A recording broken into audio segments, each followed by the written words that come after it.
You're now watching the latest updates in Egypt on Q News. Moving on to the latest developments.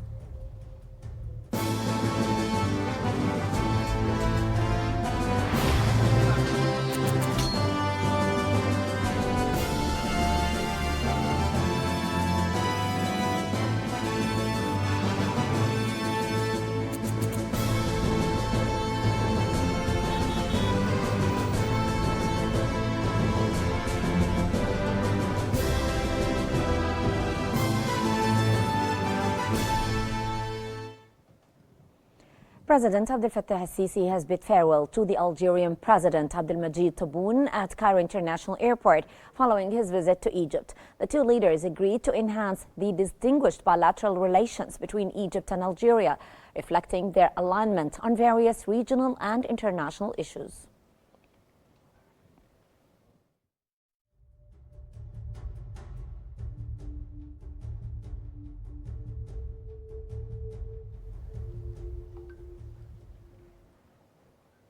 President Abdel Fattah al-Sisi has met with Manfred Weber, the head of the European People's Party, the largest political bloc in the European Parliament. The meeting emphasized the depth of the Egyptian-European relations, now bolstered by the recent strategic partnership between Egypt and the EU.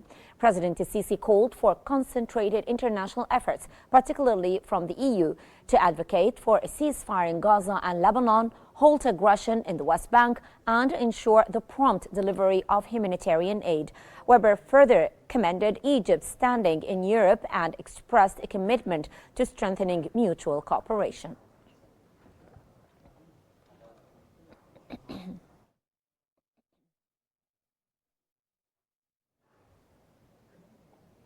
And for further discussion on strengthening the strategic partnership between Egypt and the European Union, we're now joined by the journalist and advisor at the United Media Services Company, Mr. Mohammed Salah al-Zahar. Welcome to Q News, sir.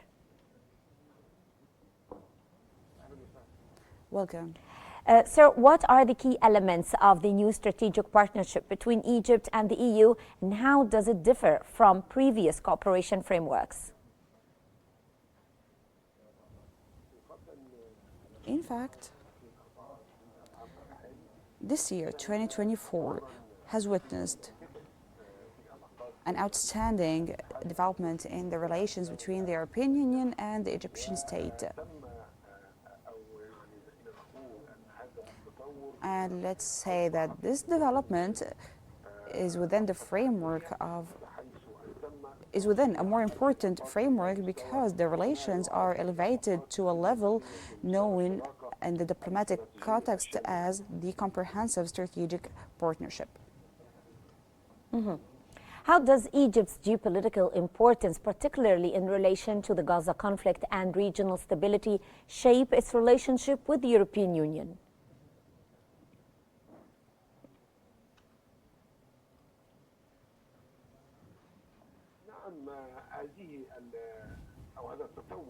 This development and elevating the relations to the level of the strategic relations has benefits at multiple levels.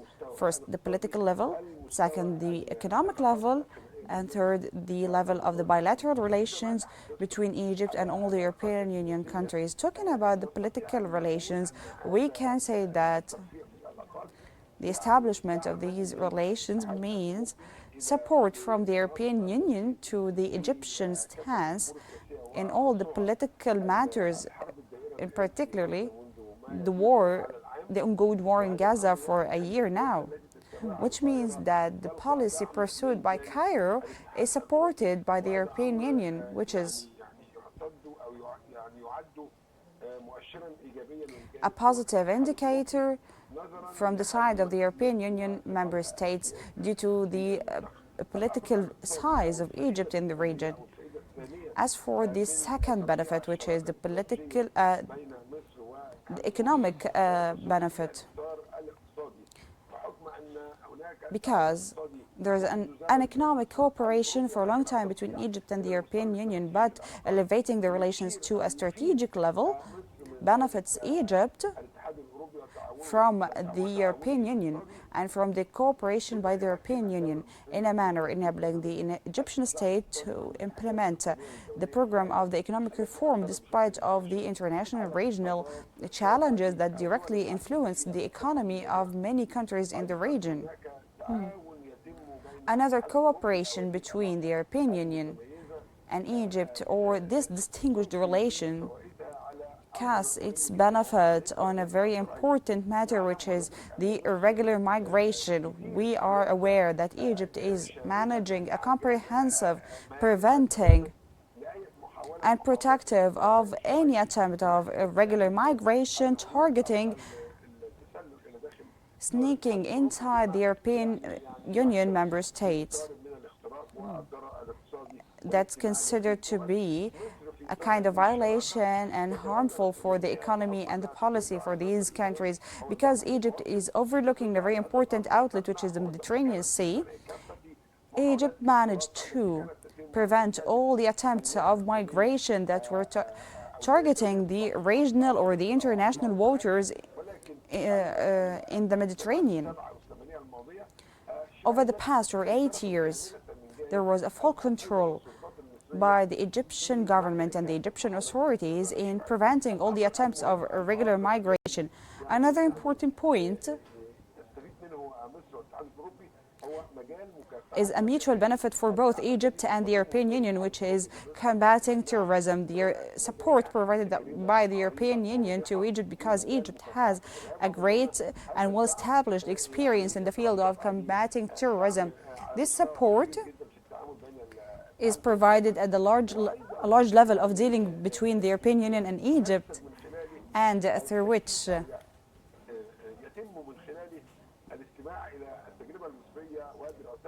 through this support, the Egyptian experience is echoed in a manner benefiting the European Union member states.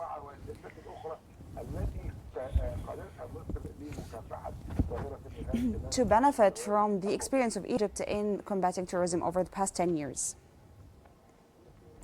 What role do you think Egypt can actually play? Well, that's a very important question. I'd like to thank you very much, journalist and advisor at the United Media Services Company, Muhammad Salah Al-Zahar. Thank you so much for your invaluable insights. And moving on with our news bulletin, the Social Solidarity Minister, Dr. Maya Morsi, has highlighted the Egyptian government and the Egyptian Red Crescent's ongoing efforts in addressing the escalating crisis in Gaza. She stressed that Egypt remains committed to the rights of those seeking refuge within its borders, providing them with full access to state services. Morsi also outlined support extended to wounded individuals and their companions arriving through Rafah, including psychological emergency relief and housing assistance, alongside support for Palestinian students studying in Egypt.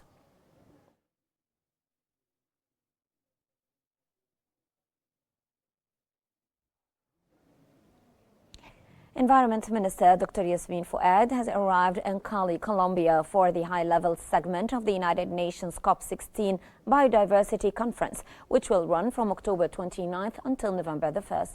The conference will see the launch of the Global Peace with Nature Alliance themed A Call for Life. Dr. Fuad expressed that the world looks forward to concrete results from this pivotal conference, as COP16 aims to implement the global biodiversity framework established in COP15, including the goal to protect 30% of land by 2030 and to enhance financing mechanisms to support biodiversity preservation, especially for developing nations.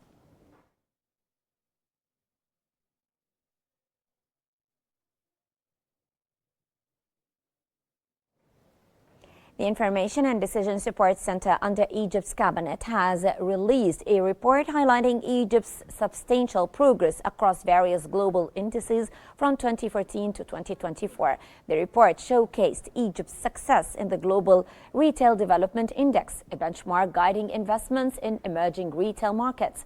This index highlights countries with promising long-term investment potential rather than immediate market appeal.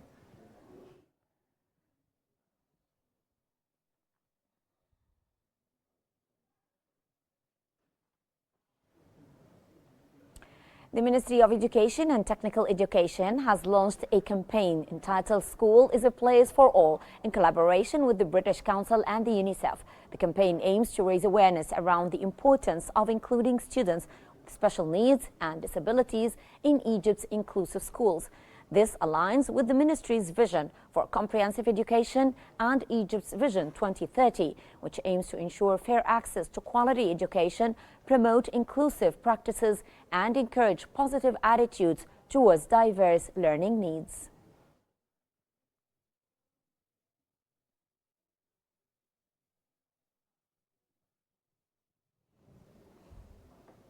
In Egypt's Delta region, a new library has opened, offering children a rare space to learn, read, and create. A new community library has opened in Kafr Abu Nafa, a remote village in Egypt's Delta region, giving children a valuable space to explore books, learn, and express their creativity. Addressing the lack of cultural resources in the area, the library offers an essential outlet for both education and recreation. Founded by children's author Reem Nafa and her uncle Hamdi Nafa, head of the Asaf charity organization, the library aims to provide meaningful activities for local children who have limited access to such resources outside Cairo.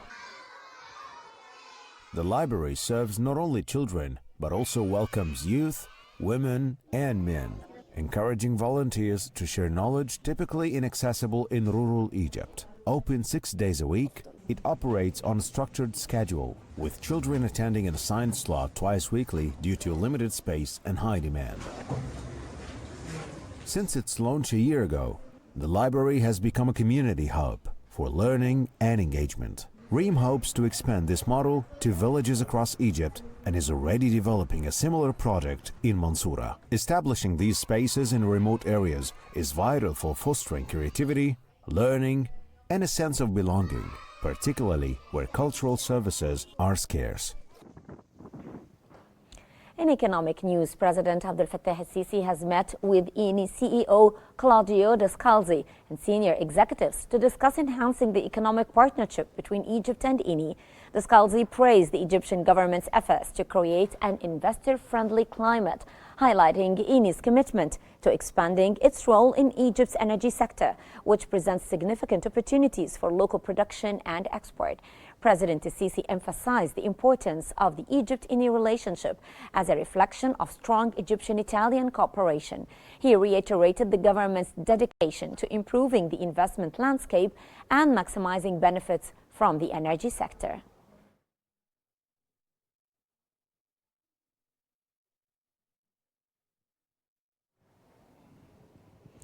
Deputy Prime Minister for Industrial Development and Minister of Industry and Transport Kamil El-Wazir witnessed the signing of an agreement between the Chinese bike company and Alcan Auto Company to establish a factory to produce electric cars in Egypt. The factory will begin production at the end of 2025 and will be built on an area of 120,000 square meters to meet the needs of the local market and export to the Middle East and African markets. The project is scheduled to produce 20,000 cars in the first year, so that the production volume will reach 50,000 cars by the end of the fifth year. The local component of the project is 48% and it targeted to increase to 58%. The project will provide about 1,200 new job opportunities.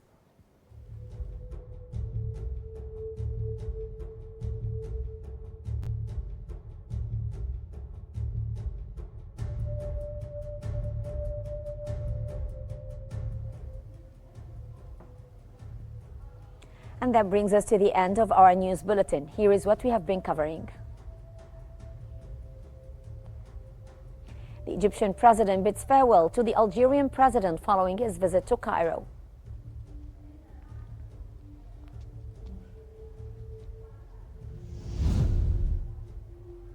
President el-Sisi meets with the head of the European People's Party.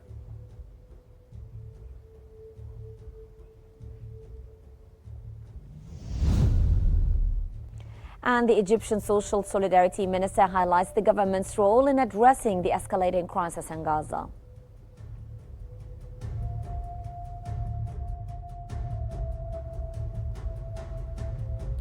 And this brings us to the end of our news bulletin. Remember to stay updated by following Q News on YouTube, Facebook, X, Instagram, and TikTok at Q News EG for the latest developments. I'm Hala Al-Hamalawi. Thank you very much for watching.